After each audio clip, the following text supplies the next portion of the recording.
This is a wig. This is a wig. It's fully a wig. You do not see my bio hair here.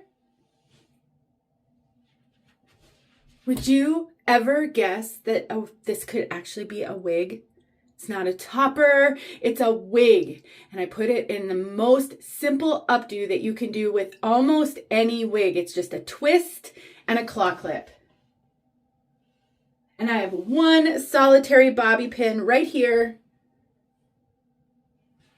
Anybody can do it. You want to see how?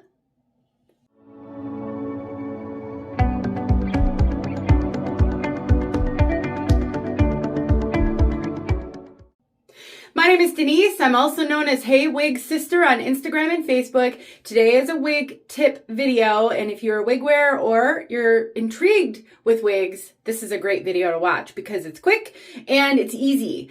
And you can do virtually anything with wigs that you can do with your bio hair, with some caveats.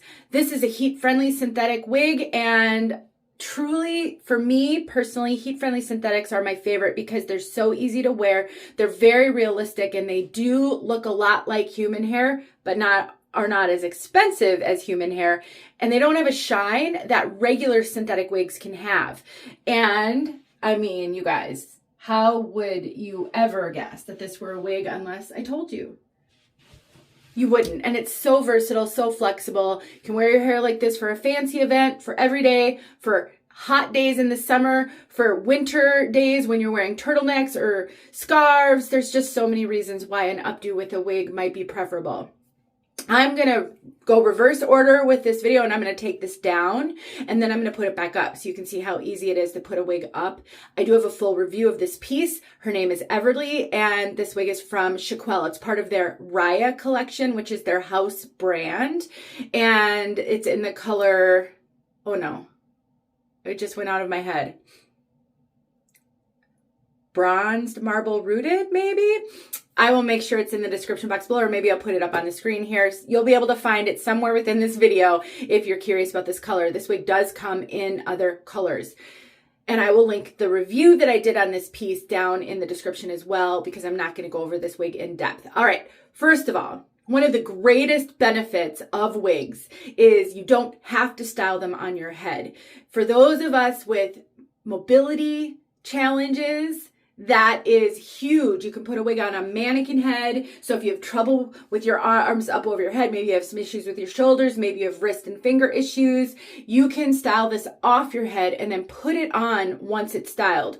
Another huge benefit is once you've got it styled, you often don't have to restyle it each time you wear it. You could designate a wig like this as your updo wig. Now that I've got it in the style, I can just take it off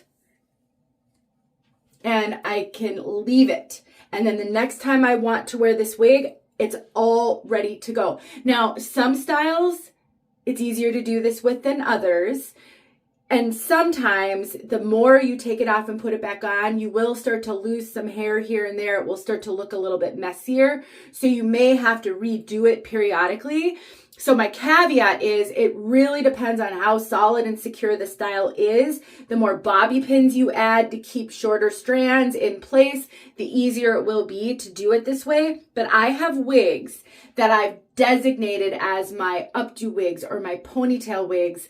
And generally I only wear those wigs that way, and I keep them in the style often. Because this is a heat-friendly synthetic, hanging it upside down will not create extra volume in the wig like it would if this were human hair.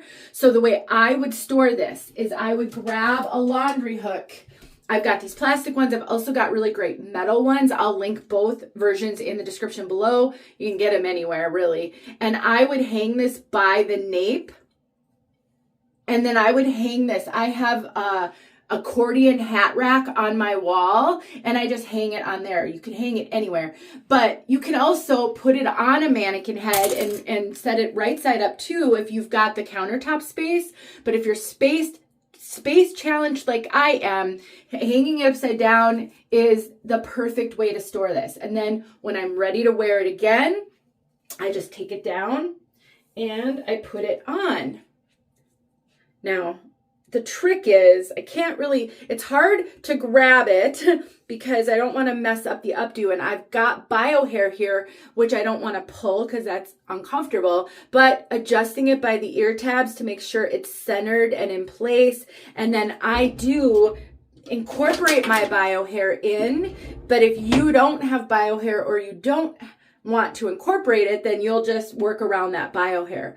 And oftentimes I would wear a wig grip with this. I don't actually have to wear a wig grip with this wig, especially when it's in an updo like this. It's a mostly hand-tied cap wig, so it's beautiful not to have to put a wig grip on because it's so close to the head because it doesn't have any wefting.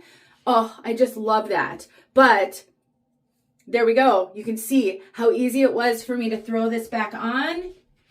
And now I don't have to spend the time restyling it every time I want to wear it. All right, let's take her down so that you can see. Claw clip, any claw clip will do, just depending on the wig that you're using. If it's a really heavy, thick wig, you want to make sure your claw clip can handle it. If it's a finer, thinner wig, if it's shorter hair, you may need to use a different type of a claw clip, bobby pins, whatever you would like. I'm sure I got this on Amazon. It came in a multi-pack with a whole bunch. I can definitely link that below if you need any suggestions. And then once I take it out, you can use a wide tooth comb. I personally love this brush because it's all plastic. It doesn't have any boar's head bristles, so it works really, really well with synthetic and heat-friendly synthetic fibers. You can finger comb it. It just depends on the wig and the style. Now, this wig I've had for a while, and I've never worn this one because I think this one needs some customization. It's just not quite perfect for me. I think it needs some face framing layers in the front and just some help. And I just haven't done that. But for an updo, she is perfect. But if you like a style like this, she is one that can be worn down. You maybe wouldn't need to do any customization. I personally need some face framing layers. So that's probably something I will be doing with this one. And I'll make a tip video on that. But in this video today, that's not what we're going to do. So I'm going to show you how I put it up. Now I'm going to put a wig grip on because sometimes when I'm messing with the wig and trying to put it up, it slides around. I actually didn't have a wig grip on when I put it up a little while ago, and it was fine. But doing things on video are just a trickier proposition. So throw it back on. I can also link my favorite wig grips below if that would be helpful. I love the wig grips from Wig Guru because they have so many options. If you've tried wig grips and they haven't worked for you in the past, I bet Wig Guru has one that will. All right, so we're all set. This is nice and secure with my wig grip. And literally all I did is I gathered the hair in the back, just kind of smoothing it out on the sides. It may not be exactly the same from time to time, but this is the gist. So I'm just gathering the hair in a ponytail. One reason I love this particular wig for this is because it is mostly hand-tied. It's low density. It doesn't have any permatease. It goes back in a slick back like this so beautifully. This would also be really cute in a ponytail. Great for that. And then all I did, make sure I have it all, is I just twisted it in the back like this. And then I just made sure that this was all nice and smooth. Obviously, I can't see what I'm doing, so hopefully it looks okay. And then I just put the clip in. Normally, I'd be looking in the mirror when I would do this part.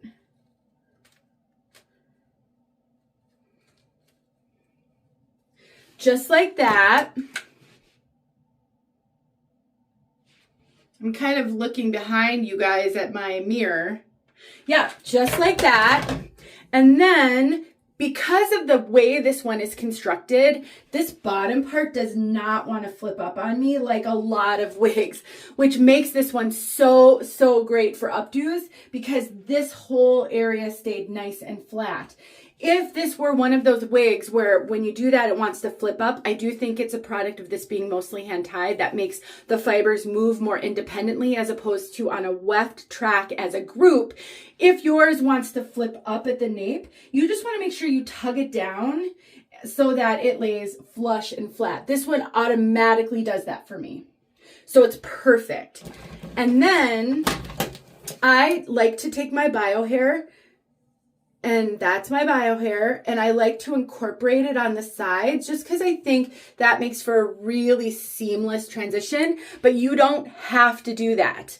This does have lace that goes all the way down, so it does give you a good simulation of a hairline all the way down to here. So it sort of depends on your bio hair, how the wig fits you, the cap construction of the wig that you're wearing. This one is made so well for something like this because it has these super, super thin silicone ear tabs, which I show in my review, versus some wigs have a thicker, more kind of velvety material ear tab that creates a little more bulk right here. That doesn't mean you can't do that with a wig like that, because I have many, many times. This wig just makes it easier, but you can absolutely do that. And that, just looking, what I'm looking at is I'm looking right here just to make sure, can I see any of the cap? Is it up too high and looks funny with my own skin? I think it looks perfect. I can't tell down here where the wig starts and where I end and the wig starts. Now, if your wig doesn't fit you great, or if you have a low hairline, you might have some issue with some bio hair showing right here. I am fine with that right now. It looks fine to me. But if you're having trouble with that, you have a couple of options. If you buy a wig that is a passable color with your bio hair, my bio hair does not match this color perfectly, but it is passable. When I pull it out, you can see it's quite different. But because this has very ashy highlights and the ashiness of my graying bio hair, when I tuck it behind my ear and I blend it with the color, it is fine. It is passable. If you studied it up close, closer than anybody would be to you, maybe I can see a tiny bit of difference, not much. And so a passable color, it does not have to be an exact match. If you get a wig that's lighter than your bio hair, if it's got rooting, that can often make up for bio hair that's a little darker. Likewise, if your bio hair shows a little bit right here, if it's a passable color, it's probably going to be fine. Another option, if you have quite a bit of bio hair, you can actually pull it in with the wig. So you can leave your bio hair out on the bottom and you can pull it all up together and then do the twist. On a wig that's got a lot of permatease in the back, wefting, maybe an extended, really thick nape, you might not be able to get it to blend well if you don't have a lot of bio hair. So that is an option. It may not work for everybody. It may not work with all wigs, but it is worth a shot. The goal, obviously, is to be realistic, to not make it obvious you have a wig on your head. And the things that can make it obvious are bio hair that is showing but not at all blending, parts of the cap that are showing because they're just not laying flat and flush. Those are the things that are sometimes giveaways. But when it comes to a wig like this one, at least, most of that just isn't an issue. Maybe the color and the coverage that you get. I don't know. Did this help? It was a little bit longer than I thought it would be, but I think some of this information is really necessary for the new wig wearer. I could just show you how to put this wig up. This could be a 3-minute long video where I show you the mechanics of putting it up, but there's so many other things to consider and things that you're not aware of when you're new. And then you go to get a wig and you go to do it and it doesn't work for you. And it's because you weren't aware of these considerations. You weren't aware of the different cap types and how they might react. The nape flipping up, the ear tabs being a little bit too thick for really perfect seamless blending. Those are the things to think about. A lace front is huge when you do things like this because it makes the hair look like it's growing out of your scalp. I mean, you guys, you see none. I don't have any hair here. So you're seeing nothing but the wig. And if I turn down my lighting on my phone here, you guys, look at that. It's seamless. It's absolutely seamless. And that's what we're looking for. We're looking for the most realistic features. And so you can get this with really cheap wigs. This isn't a super, super cheap wig. I think it's pretty reasonably priced for what you get. But you may have to do more work. On a budget wig, you may find the lace isn't as invisible. The construction of the cap isn't as conducive to a style like this. The knots are a little visible on darker colors or rooted colors. Those can all be remedied. But if you're looking for the most seamless wig that requires the least amount of intervention on your part to make up for some of those more budget features, a wig like this could be a great one to consider. I'll link it below. I have a coupon code that will save you money on any purchase at ЩEEQUEL, absolutely on this wig. Let me know if you have questions. I hope this helped. Style your wigs. Don't be afraid.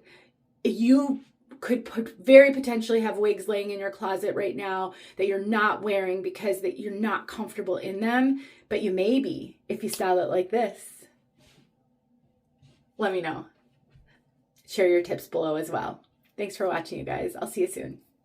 Hey friends, thanks so much for watching. Here are a few videos I think you might enjoy. Go ahead and click on one and watch.